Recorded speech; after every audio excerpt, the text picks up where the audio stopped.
Hello everyone and welcome back to Technically Unsure, where I'm not really sure what I'm doing technically. Can we cancel this and just go back and begin it?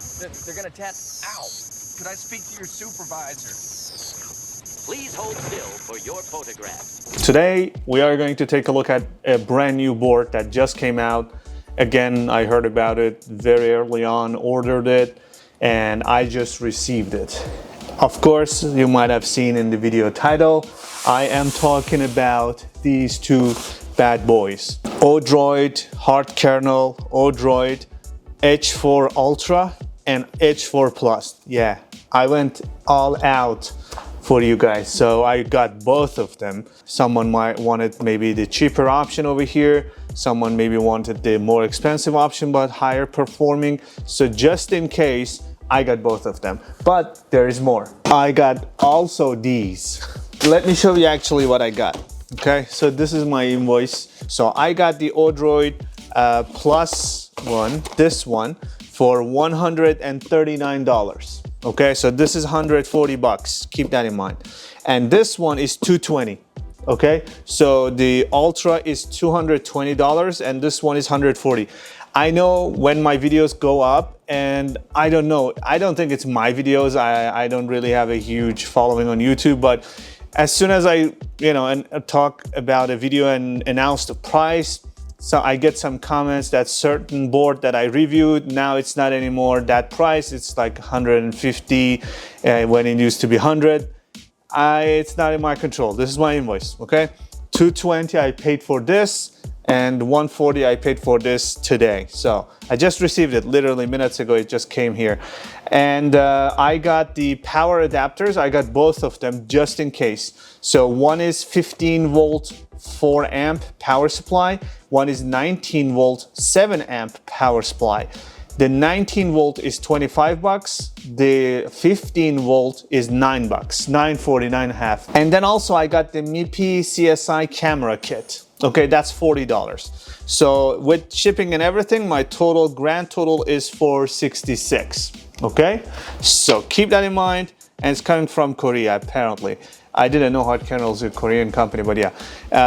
Okay, so this is my price, that's my invoice. And as I said, I pay for everything myself. I am not accepting for now sponsorships, okay? Let's unbox these stuff and let's see. First, let's go about these side stuff. See, oh, actually, minipc CSI is 20 bucks. I got two of those, so that's why it's 40, okay? So let me take this out. Yeah, this is the camera, I think. You get this photosensitive LED, but okay. That's one, and this should be the camera then. Let's see. That's the camera, okay? That's what I'm interested in. I'm gonna try the minipc CSI port as well. Let's put that aside. Probably, yeah, that's the same thing. I bought two of those, okay? And then this is probably the US plug. Yep, that's the one. Yeah, so 15 volt is this one. This is, as I said, $9.50, okay? That's a chunky boy. As I said, 15 volt 4 amps, okay? So I got the official one. So again, if something doesn't work or doesn't perform, it's not on me. I'm using everything official. And this is the other one. Yeah, this one requires those power supply cables. And then this one is 19 volts and 7 amps, 133 watts. Okay, keep that in mind. So I got both of them. Now let's go and open the main things.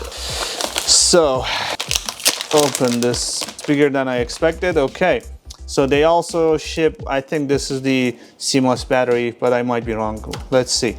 So this is the beautiful H Ultra. Sorry, we opened the Ultra first, right? Yeah, so this is the Ultra, okay?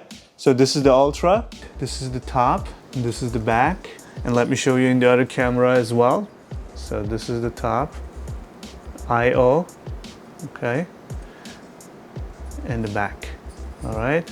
Yeah, so actually I just noticed this, is this a RAM slot? It looks like a RAM slot. It does not come with a RAM? I thought it is ready to roll. Apparently not, maybe not. We'll see, we'll see. Let's keep going. And this one is the plus one. So this is 140 bucks, okay? Let me see visually if they are very easy to spot the difference. Okay, so yeah, let me show you. This is the plus, okay? And this is the ultra plus, okay? Take a look at them. So I don't see a very obvious telltale signs. It looks almost identical. Yeah, they are identical. So it's basically what is inside that's different. How about the other side? Again, there is just a sticker. I don't see any difference. I don't see any difference. This is ultra, this is plus. Yeah, I don't see any difference. The only difference is really what is underneath these heat sinks, which is the CPU. Okay, let's go about the differences, okay? So, let me put this away and make sure they are in on the camera, okay? So this is the ultra, then this is the plus. So this one comes with Core i3 processor, N305. So this is 305, this is N95, okay? So this is 8 core, this one is 8 core, 8 threads. This one is 4 cores, 4 threads, okay? And this one is 15 watt TDP CPU. This one is 12 watt, so 3 watt difference, okay? This one's max frequency is 3.8 and this is 3.6. So 0.2 gigahertz frequency difference between the two, okay? Maximum RAM supported on this is 48, on this is 48, okay? This one is max memory speed that this one supports is DDR5 4800. This one is DDR5 4800 as well. Both of them come with Intel UHD graphics with the CPU. And the maximum frequency of the graphical processor on this one is 1250 and this one is 1200. So just like 50 hertz difference between the two, okay? Execution unit though, this one is 32, this one is 24. So you might notice a little bit difference there. And both of these come with one HDMI port and 2 DP ports, okay? Actually, let me show you in front of the camera. 2 DP, 1 HDMI, okay? 2 USB 3, 2 USB 2. And Ethernet is 2.5 on here, okay? Both of these are 2.5 gigabit. I love it. Now, it's becoming like norm on every single board. I'm reviewing recent releases of any SPC. It's like 2.5 became standard now. More interesting part is actually here. There are like 4 SATA ports, as you can see, right? So I can basically turn this into some sort of a NAS. Imagine 4 bay, but like, 4 SATA disks or 4 mechanical drive, and you can turn this into a full-blown NAS. We just reviewed the other NAS from Ugreen, right? That was also 4 flash memory, SSD, NVMe SSDs. So this one can connect with SATA ports. And I see there is an eMMC, but it's not populated. You can probably connect some more storage here. I've seen like 64. I don't know if I've seen, I think, yeah, there's 128 gigabyte eMMC as well. I've seen it. You can buy from hardkernel, you just stick it in there, easy. So I should have, I'm like very certain I have multiple of those I can stick in here. And there's the power connection over here. And yeah, there's the audio stuff. Another thing I want to point out is that both of these boards, both of them, support PCIe Gen 3 4 lanes, okay? And on the back, as I said, it supports a RAM, which I was hoping that they would ship with one. And also I see an NVMe SSD slot over here. It looks like 2280. So I think that's the 2480 size, yeah. So we'll be able to populate that and try. So that's the 24 port GPIO. And that's probably for cooling, and it came with the heatsink, which is a chunky heatsink. As you can see, it's a big one, right? Okay, so that's fine. The Other thing worth pointing out is here, I think, yeah, RTC battery. So yeah, sorry, that's not CMOS battery, it's RTC battery. So we are going to connect that it came with it. So we are going to connect that in there so we don't lose the time and date stuff. Yeah, that's pretty much it on the physical side of it. Yeah, looks neat, definitely. That's pretty much it, and I see that this is power button and this is reset, okay? Odroid H4 hardkernel, and the only way you can tell is this sticker. So God forbid you lose that sticker. Yeah, I don't know how else you can tell. There is nothing printed on the circuit board. So yeah, you literally, that's the only way you can tell.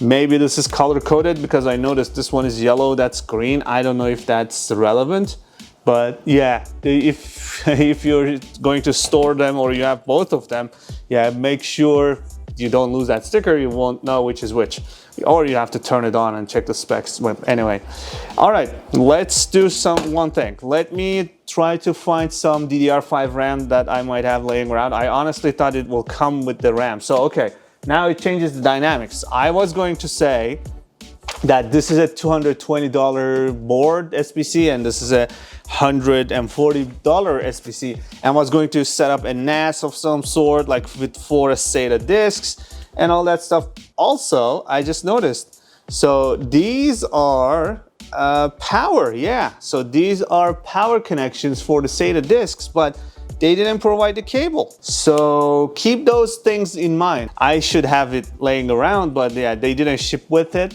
okay? Keep that in mind.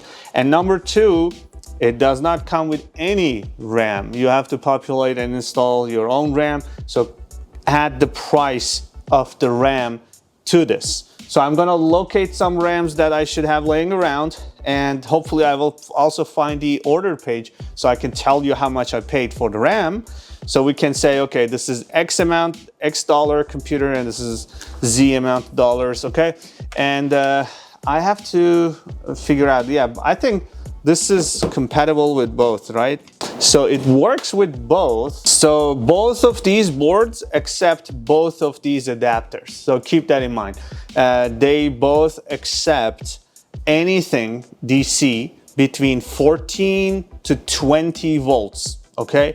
But the recommendation, if you're not going to use 3.5-inch hard disk drives, 3.5-inch hard disk drives, you better go with this. Like, this is more than enough. You just need 15 volt 4 amp. But if you are going to use 3.5-inch hard disk drives and populate that and use it all, you have to go with this, okay? So that's the difference. If you're going with the hard disk drives, this 19 volt 7 amp. If you're not going to use the hard disk drives, 3.5-inch hard disk drives, mechanical ones, go with this 15 volt 4 amp, okay? So keep that in mind. All right, let me populate the RAM, connect the cables, bring some OS, install some NVMe SSD, and take it for a spin. I will be right back. Okay, so we are back. I connected everything. I brought up the power meter as well, so hopefully you can see it on the camera. And adapter is here. I couldn't find a compatible SATA connector, so we'll get back to that later. I installed a 4800 DDR5 RAM over here, Vengeance. There is no compatibility list. There is no compatibility list on the Odroid website, right? So I just grabbed one. Anyway, if it doesn't work, I found a bunch more that I have. So yeah, these are something I had in stock from like past purchases. So yeah, also I installed a 1 terabyte 980 NVMe SSD, and that's pretty much it. And I also connected the RTC. Okay, I'm not gonna stick that for now. Everything should be ready. I also inserted a Windows 11 USB stick in the back, so if everything works out, I will start the Windows 11 installation. So 1, 2, 3, let's go. Let's see if I see anything on the screen. And power consumption is 15 watts, as you can see. So, oh, it went to 2. Okay, so it's rebooting. It's doing the first probably RAM. Oh yeah, oh. There you go. Okay, so we got into BIOS. Okay, so far so good. Let's see if it detected the RAM. So the CPU is detected, obviously. 8 core, 8 thread, that's correct. Oh yeah, it detected the RAM and it is 4800 megahertz. So everything looks to be in order. That's exactly DDR5 4800 and 32 gig. So yeah, I randomly stick one in there. And if you are going to copy what I did, it's Vengeance DDR5. And I will put the link where I hopefully have it in my Amazon history. I will show it in there. I most likely bought it from Amazon. Okay, so in here it detects obviously the 2 Ethernet and nothing fancy here, nothing special. Oh, there's TPM, that's good. And let's override the boot and start from my USB drive so I can install Windows 11. Once I get to the Windows installer part, I will just probably stop recording. I need to fast forward. There's nothing special in there, hopefully, unless it shows some error or crashes or anything like that. So otherwise, I will install Windows, install some tools, and we start recording again after that. Okay, I just want to show you that installer loads. Oh yeah, okay, let's stop recording. Let me finish the setup, install some tools, and then we take it from there. All right, we are back, and let me show you a couple of things. I know it looks weird, but I will explain. First of all, take a look at the heatsink temperature. As you can see on the screen, it's like 57, 58 Celsius. And this happens when you are using the device, and you can see it on the screen, by the way. It's like the CPU temperatures are like 69, 68, 64. It's high, okay? And this is the device. It's when you touch it, it's very, very cold, hot. It's 57, 58, and even, I've seen 60 and even higher, 62 and so on, okay? So this heat sink, in my opinion again, I think it's not efficient and it is going to cause thermal throttling and everything. And the funniest thing is, on their own website, right, on the Odroid website, I didn't find any heats that might alternative to heatsink, like the active cooling. So I put this, I know, it's going to look super weird and funny, but when I do this, you see the speed. By the way, that speed is controlled by the heat. That's so as soon as it starts cooling, it slows down the fan. So there is no mounting for the fan, and it is not good. Without the fan and active cooling, I don't think you can control and use the CPU, this beast. See, you see that, how fast it drops the temperature? And even fan stopped, slowed down, didn't stop. So, and this is the power consumption, by the way, 19, 18, 19 watt, 20 watts. So yeah, it's it looks weird. I don't know, it's not there in the Odroid website, in hardkernel website, or in the Droid website, which they're also selling this. I did not find an active cooling solution for this. And there is no mounting holes for that. And I don't even know how that's gonna work. And another annoying thing is the SATA cables. It's proprietary, it's their own thing. So whatever cable I had didn't work for the powering, right? The SATA cables didn't work. So yeah, that's another issue. We'll get to that later. Let me show you some of the things that I've done. So I ran the Cinebench, and I had the fan on, by the way. Very important distinction, keep that in mind. Without that, I don't think I would ever get that score. But anyway, Cinebench 2024, this Ultra board scores 204 on the multi-core system, just so you know. Yeah, underwhelming, it's just, that's what it is. I just want to show you. Another thing that I want to show you is the Geekbench scores. I ran it twice. So this is the score, 11 and 1151. So you can say it's pretty consistent. So keep that in mind. And as you can see, the temperatures dropped to 40 already. 20 Celsius I just dropped by. But as you can see, the fan is slowing down. I don't know if you can see that on the screen, but it's slowing down. Let me also show you, there is also no problems with the HDMI audio, and there's no problem with the playbacks of the videos. Let me actually refresh this. It plays 4K, obviously, with absolutely no problem whatsoever. Let me show you. So if we go to 4K and go to max resolution, and yeah, there you go. So yeah, it just, oh, it didn't even start, hold on. Yeah, so yeah, it was not dropping that many frames when I was testing it, but okay. Yeah, it is dropping some frames. It's okay, but still, like, it's manageable. It plays, this is, remember, 60 FPS, right? Isn't it? How many FPS? Yeah. There you go. So it is 4K at 60 FPS, and it is dropping some frames here and there and sometimes stutters, but that could be also for something else, I don't know. It's not Wi-Fi, it's not the Ethernet. By the way, remember, we are using Ethernet, not Wi-Fi. So it stopped dropping it for a bit, but it's dropping again. It's okay, kind of manageable. I just want to show you this. Let me show you one more thing. If we go to command prompt, right? If I go to videos folder, why it's all cap? Okay, if I go here, I downloaded a bunch, right? Let's do FF Play. Which one? The largest one is the LG UHD Istanbul one. Let's see. I think it was dropping frames on this one. Let me play. Let's not jump to conclusions, but as you can see, the temperatures dropped to 40, okay? If I remove this, it's gonna go back up, okay? If it, oh yeah, okay, it wasn't stutter. So if I remove the fan, yeah, it's playing. And is it stuck? Yeah, it is jumping. So if we go here, just like the YouTube, where you see it is dropping some frames on the 4K 60 FPS. Actually, this one is 30 FPS. I just noticed, yeah. So this is the resolution and this is the FPS. So this is 30 FPS. It is dropping some frames. Let's just say that, okay? Let's stop that. I got a bunch more. Let me FF Play, Big Buck Bunny, 60 FPS, okay? Yeah, this one is also dropping frames. Really?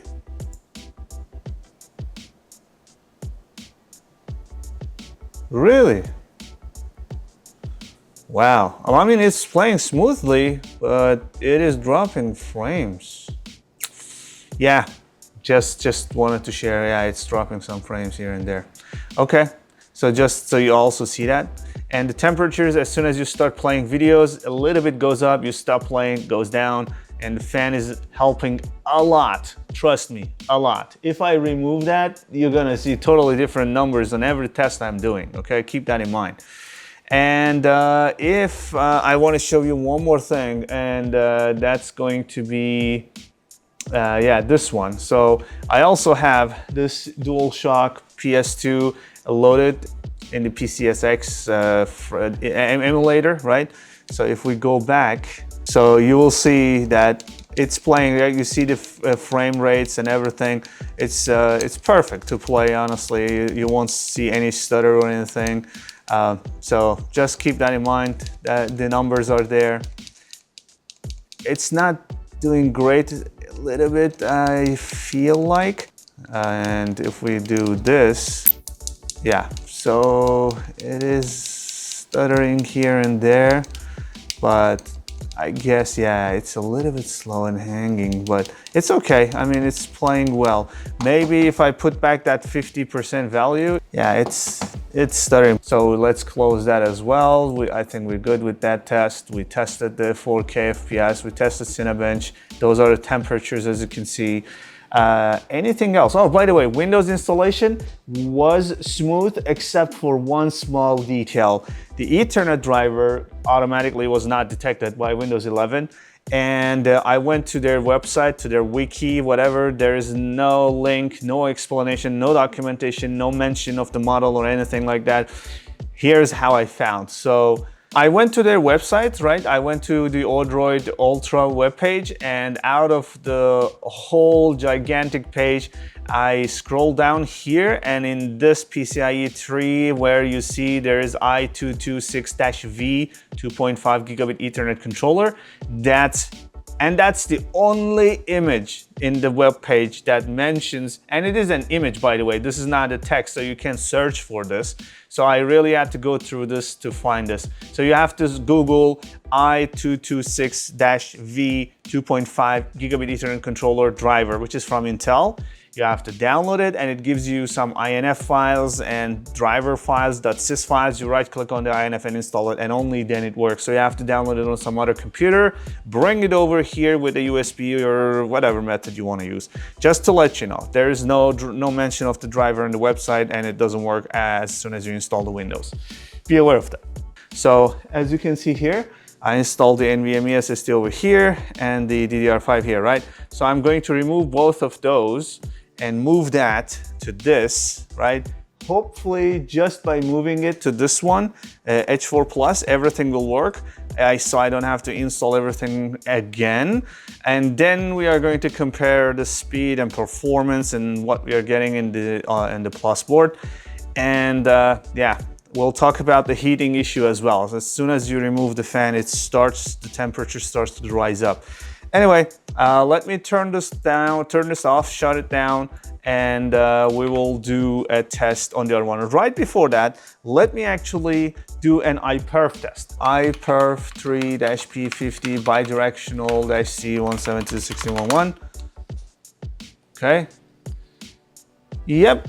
That's fair, okay? So I just wanted you to see that we are getting the 2.5 gigabit Ethernet speeds and bidirectional, okay? So Ethernet is working fine when you get it to work with the driver. Anyway, let's not make this video long. I'm going to move the RAM and the SSD here, and I will be right back. We are back, and I have the Plus version connected, wired up, and I did a bunch of tests. And I'm really happy that I did that, because if I was going to do only the Ultra review, it wouldn't have been complete. So let me explain.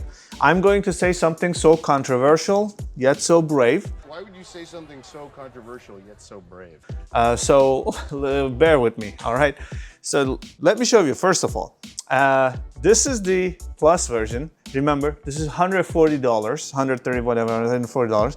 And it does not come with a RAM, okay? So you just have to install a DDR5 RAM, depending on the size and the budget and whatever you want.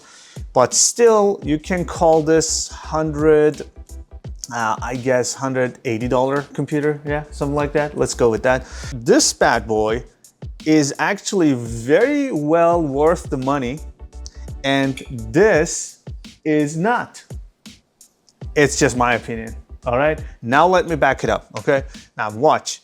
Look at the screen, okay? So this is a 4K, very same video, right? Now let's look at that, okay? I'm gonna go full screen, okay?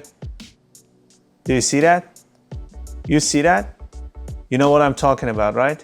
You understand what I mean. It's not dropping frames. This is not dropping frames. I don't know what is wrong with the other one. It's not dropping frames. It's playing the 4K video. I mean, it's a couple of frames here and there. It doesn't count, doesn't mean anything. So that's number one, okay? Keep that in mind. Doesn't matter. Let's go back. Let's continue, okay? Let me pause this, okay? Another thing, look at this. I mean, yeah, it's so close to the other one. I'm gonna put both on the screen so you can see the results from the Ultra and results from the, Ultra and results from the Plus. So you see the difference in the price, and I am going to say it's not worth it. I'm going to say I'm gonna buy this. I don't like the Ultra. And it's not just that, I can't explain, I don't know, it just, everything is smoother in this. It's just the operating system, right? When I'm moving around, it's just a lot more smoother. And the temperatures, right? Let's look at that. You'll see, I know, I see that I put a fan in there, but I mean, it wasn't getting scorching hot like this, right? You see that? Let me go up. Yep, it's always around that, 30. Okay, with the fan. I wanted to do the benchmarks with the fan. Okay, also one more thing I want to show you. Here's the Cinebench, 160. So the other one was 200 something, right? I'm gonna also put both the results from this and the other one on the screen, so you'll see that on the screen hopefully now. All right, so yeah, as you can see, it's not a huge difference versus the difference in price.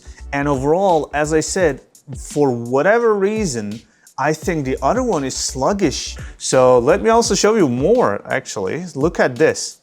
this is the same game, right? Look at this. You tell me you don't feel the difference. Look at that now, okay?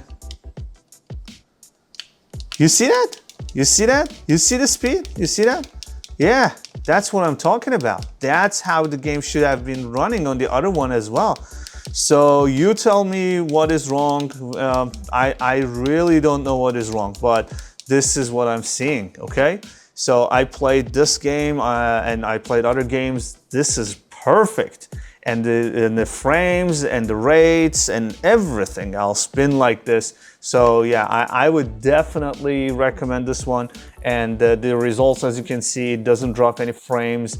And you saw the Geekbench score, you saw the Cinebench 2024 score. It's very, very smooth, very, very nice. You can definitely, also one more thing that I really like about both of these, so let's be honest. Okay, but also power, as you can see, this one is like 15 watt. That's also lower power consumption. So from this, that lower power consumption, better performing in the games and video playback, less heat is produced. So that tells you that just I guess not every time the more expensive one is better. Just again, from my experience, I would definitely go with this one. I can turn this into something that in some box, put it under the TV, turn it into emulation station. You can install whatever emulator you want. This is gonna take it. It's just, you don't even need the Windows. You can install something, you know, for the gaming, like for emulation, right? Another thing that I was going to say, I forgot to say, yeah, another thing that I really like about this, the sleep. Wow, that's amazing. I mean, when you don't touch it, right, it goes to sleep, power consumption drops to almost zero. And then when you click on a key on a controller or on a keyboard and you power it on, it comes right back up. I really love that. I really love that. So you can definitely put it under TV. I mean, there's going to be some power consumption still very low, but it's going to be there. And then when you click on a key or a button, it just turns on and everything comes back up like where you left off. That's a very nice feature in this computer. So on that note, let me actually show you that. And this is what I was going to tell you about, right? You see, there is only one light is on and there is only 0.91 watt power consumption, okay? Now it's in complete sleep mode, okay? The fan is not working. It's not hot at all. Very cool. It's down, okay? So now look at this, look. That's it. I just pressed enter, right? Look at that. Did you see that? Did you see that? It is so nice. I don't think I've seen this in, I mean, you've seen it in like laptops and stuff, but this is unbelievable. I really love that. I gotta say, I don't think I've seen that good implementation of that in a SBC, but I love that. I love that, yeah.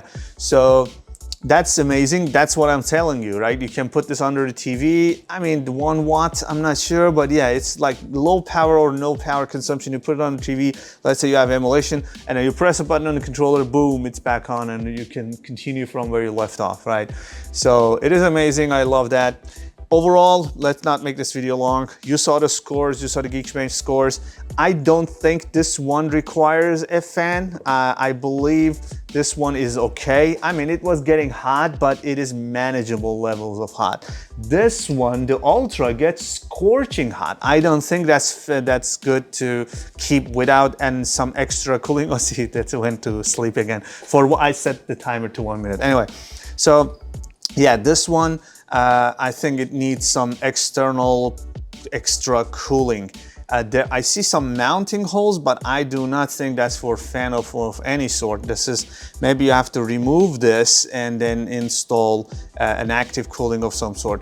Or just as I did, put some fan on it. Maybe you design your own case and put the fan on it. It needs air circulation. Not going to do, this not gonna cut it, okay? I just wanted to try the TrueNAS and show you that TrueNAS works. As you can see, I connected 4 SSDs to this regular SSDs 2.5, and these are each 4 terabytes. So 1, 2, 3, 4. And in order to connect and power them from the H4 Ultra, and this one is actually Plus, I went with the Plus. Plus is better in general, I think. So they ship you this bundle, okay?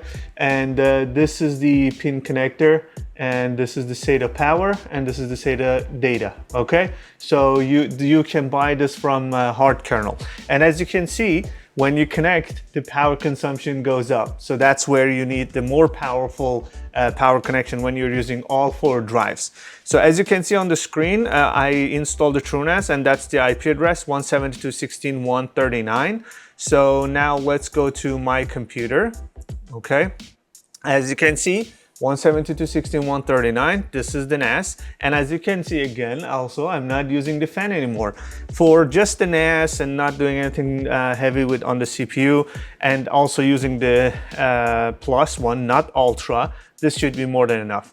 Yeah, so Intel N97 is here, 4 threads, 4 cores, and 32GB RAM DDR5, which I installed as you saw in previously. And this is the available space. So if you go to the storage and the disks, you are going to see 1, 2, 3, 4 disks is all 4 detected. And in terms of pools, I created one pool with RAID Z2. So it's basically Z2 and you know, so 2.5 the storage size. So instead of 4 times 8, I'm getting like 7 terabyte free space. So based on that, I also created a share, and I will show you. So this is the share, as you can see, 172.16.139. This is the share I created.